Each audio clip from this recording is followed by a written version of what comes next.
Les États-Unis s'intéressent récemment au Groenland. Surtout, alors que les relations avec l'Europe se sont détériorées, les États-Unis ont commencé à agir pour exercer leur influence sur le Groenland, ce qu'ils souhaitaient depuis longtemps. Le Danemark s'y oppose. Examinons ce sujet dès maintenant. Le 22 décembre, le président Trump a nommé le gouverneur de Louisiane, Jeff Landry, envoyé spécial pour le Groenland, sur Truth Social. Il a aussi affirmé que le gouverneur Landry saisit l'importance du Groenland pour la sécurité américaine et qu'il renforcera les intérêts des États-Unis en sécurité, alliance et survie mondiale. Jeff Landry n'a aucune expérience diplomatique, mais il est vu comme l'un des principaux soutiens de Trump aux États-Unis. La nomination par le président Trump d'un envoyé spécial pour le Groenland est interprétée comme une tentative des États-Unis de prendre le contrôle du Groenland. Ceci est souvent vu comme la poursuite de sa volonté, affichée dès le début de son deuxième mandat, d'intégrer le Groenland aux États-Unis. Et le 22, après avoir annoncé le plan de construction de navires de guerre de la marine américaine, le président Trump a rencontré des journalistes et, interrogé sur le projet d'annexion du Groenland, il a déclaré que les États-Unis avaient besoin du Groenland non pas pour ses ressources minérales, mais pour la sécurité nationale. Il a aussi noté que de nombreux navires russes et chinois longent la côte du Groenland, et que les États-Unis doivent les contrôler pour leur sécurité nationale. Il faut prêter une attention particulière à la Chine, que le président Trump a mentionnée. Si l'on explique la précipitation des États-Unis sur la question du Groenland uniquement par la Russie, le tableau n'est pas complet. Il y a un autre véritable facteur, et c'est la Chine. La Chine considère l'Arctique comme stratégique et se décrit dans ses documents officiels comme un pays proche de la région. Il est clair pourquoi un pays qui ne possède ni territoire ni littoral en Arctique utilise de telles expressions. C'est parce qu'il s'agit d'une déclaration visant à faire de l'Arctique non plus le domaine réservé de certains pays, mais un espace stratégique global. La Chine voit l'Arctique comme un modèle stratégique, liant logistique, ressources et équilibre militaire, en lien direct avec l'initiative, la ceinture et la route. La Chine sait que la route maritime par la mer de Chine méridionale et l'océan Indien vers l'Europe peut être bloquée à tout moment par les États-Unis et leurs alliés. C'est pourquoi la route arctique émerge comme une alternative. Avec la fonte des glaces, la route de l'Asie vers l'Europe est considérablement raccourcie, et une voie s'ouvre pour éviter les points de congestion comme le canal de Suez ou le détroit de Malacca. Pour la Chine, la route arctique est une échappatoire stratégique, pas seulement un nouveau passage, pour éviter un blocus maritime. C'est pourquoi la Chine appelle la route arctique la route de la soie polaire, et tente de l'intégrer comme un axe nordique dans l'initiative, la ceinture et la route. Dans ce processus, le Groenland est un point clé, car il se trouve au centre de la route arctique, et permet à la fois de surveiller la route et de sécuriser des ressources précieuses. La Chine a tenté par le passé de participer à des projets de construction d'aéroports au Groenland, et a montré un vif intérêt pour l'exploitation des terres rares et des mines. En particulier, le projet d'aéroport au Groenland n'était pas simplement une infrastructure civile. Une piste d'atterrissage longue distance peut être convertie à un usage militaire et servir de base pour la surveillance par satellite et les opérations aériennes. C'est pourquoi le gouvernement danois a empêché la participation des entreprises chinoises. Officiellement, il s'agissait de préoccupations sécuritaires, mais en réalité, c'était une mesure visant à empêcher la Chine d'entrer dans l'Arctique. Les États-Unis surveillent cette tendance de manière particulièrement attentive. La Russie possède déjà de nombreuses bases militaires dans l'Arctique. Si la Chine s'y installait grâce à son économie et ses infrastructures, l'Arctique échapperait au contrôle des États-Unis.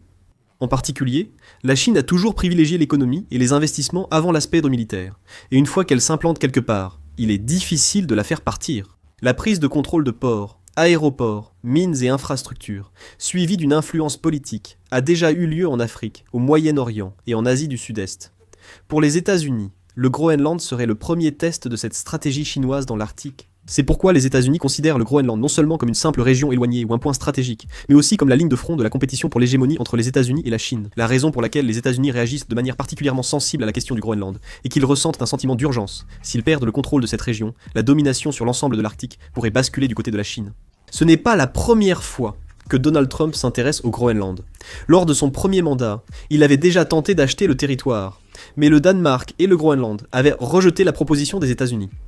Mais le président Donald Trump a continué à vouloir annexer le Groenland pour la sécurité nationale, même après sa réélection, suggérant un recours possible à la force militaire. En août dernier, au moins 3 Américains ont mené des opérations d'influence au Groenland pour manipuler l'opinion publique à des fins politiques et militaires. Ils ont aussi dressé une liste des Groenlandais favorables aux États-Unis et recensé les opposants à Donald Trump. Ce comportement des États-Unis a suscité un tollé au Danemark et en Europe. Mette Frederiksen, la première ministre du Danemark, et Jens Frederik Nielsen, le premier ministre du Groenland, ont publié une déclaration conjointe affirmant que les frontières et la souveraineté nationale sont fondées sur le droit international et qu'il est impossible d'annexer un autre pays sous prétexte de sécurité internationale. Ils ont exprimé leur opposition et le Danemark a convoqué l'ambassadeur des États-Unis pour une protestation diplomatique ferme. Ursula von der Leyen, présidente de la Commission européenne, a affirmé sur X que l'intégrité territoriale et la souveraineté sont essentielles pour le droit international et tous les pays. Elle a exprimé sa solidarité avec les peuples danois et groenlandais. Le Danemark s'est même allé jusqu'à désigner les États-Unis comme une menace potentielle pour la sécurité. Les autorités danoises ont estimé que la pression exercée par les États-Unis dépassait le simple discours diplomatique. Un rapport du renseignement danois indique que les États-Unis cherchent à imposer leur volonté à leurs alliés par des moyens économiques et des menaces militaires.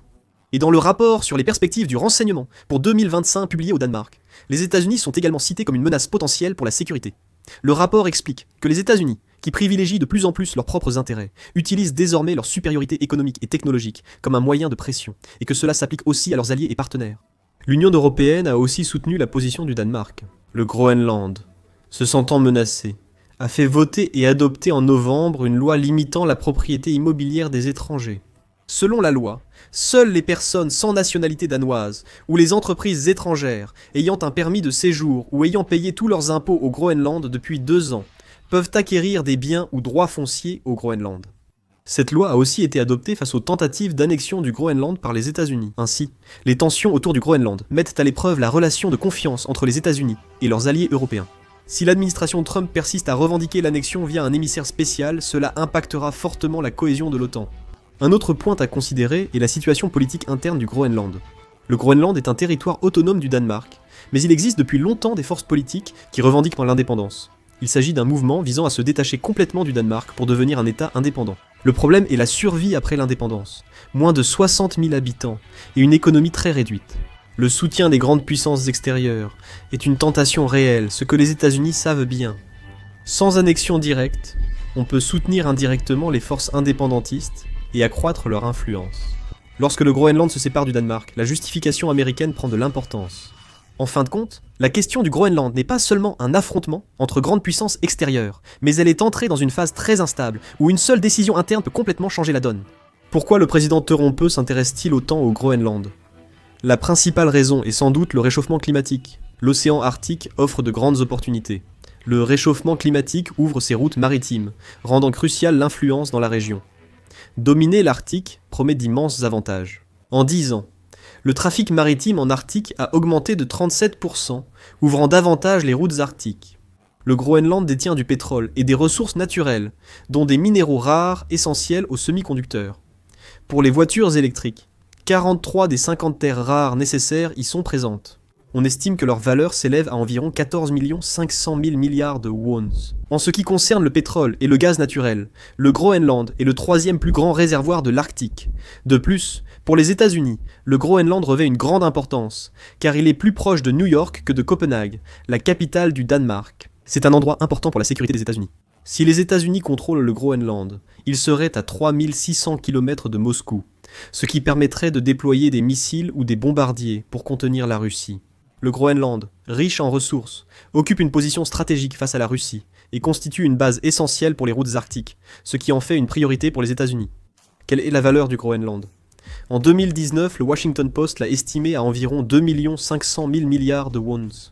Le produit intérieur brut du Groenland en 2021 selon la Banque mondiale était de 4 600 milliards de wons. La valeur du Groenland pourrait dépendre de l'ardeur avec laquelle les États-Unis le désirent et des raisons pour lesquelles ils le veulent. Trump n'est pas le premier président américain à s'intéresser au Groenland. Andrew Johnson et Harry Truman ont aussi essayé d'acheter le Groenland sans succès. Il est vraiment incertain que le président Trump réussisse à annexer le Groenland. D'abord, selon la Constitution américaine, il faudrait aussi l'approbation du Congrès pour annexer le Groenland. Il faudrait aussi prévoir un budget. Si le Groenland était annexé, les relations avec l'Europe seraient rompues. De plus, le Danemark et le Groenland refusent l'annexion par les États-Unis, donc je doute que la tentative de Trump aboutisse. Les États-Unis poursuivant leur volonté d'annexer le Groenland. Le conflit avec le Danemark devrait durer. Pensez-vous que la tentative d'annexion du Groenland par les États-Unis réussira ?